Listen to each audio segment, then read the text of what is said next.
Robert Doore has had to fight every day of his life.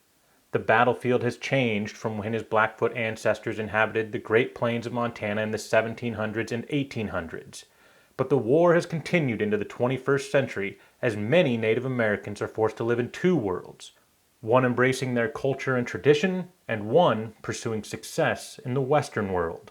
My legal name is Robert Rides the Door, or Tupi, he who rides from the enemy's door. We shortened it to Doore to be competitive in mainstream society. Once we changed the name, life got a little easier. Credit was approved, bank loans were approved, and I didn't have to explain to people that didn't understand our culture what's the basis of my name.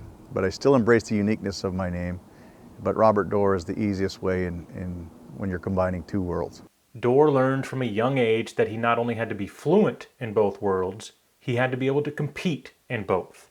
It's that competition that led Doore to one of the most prominent and rare jobs in North American sports as a front office executive in the NFL. Doore now resides in the Washington, D.C. area, but he grew up in Browning on the Blackfeet Indian Reservation. His family was immersed in sports year-round, and Doore, the middle of 5 children, embraced the competitive culture. He watched his older sisters and extended family members compete and quickly developed his own obsession. My personal motto was drive, determination, and desire. In competition, the person that works harder is going to beat you.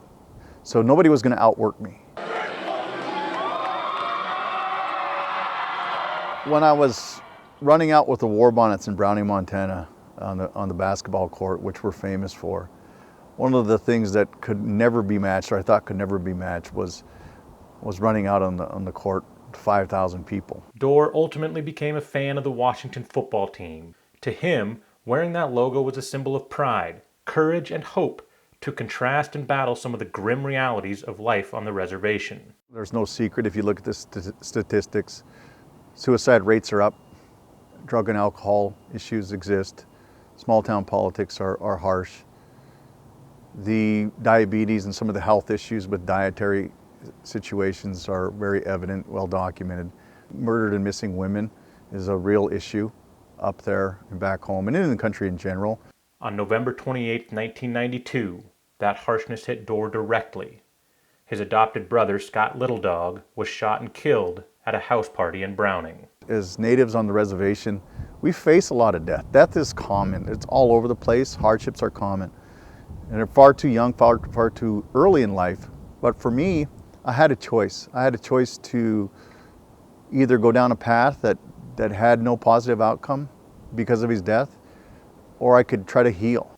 Doore put his head down and moved through his own trials following Little Dog's death, but he focused on his education. He graduated from Blackfeet Community College alongside his mother, and eventually earned an MBA from the University of Mary in Bismarck, North Dakota. In 2014, he became the Director of Guest Experience and Training Camp with the football franchise in Washington. Doore eventually became one of the highest-ranking Native Americans in the entire NFL. I look back and I smile sometimes when I think about the crowd and where I'm coming from, and the camaraderie that comes from when you have 80 to 100,000 fans screaming at the top of their lungs. All it is Browning, Montana in the gym on a Friday night on a much bigger scale.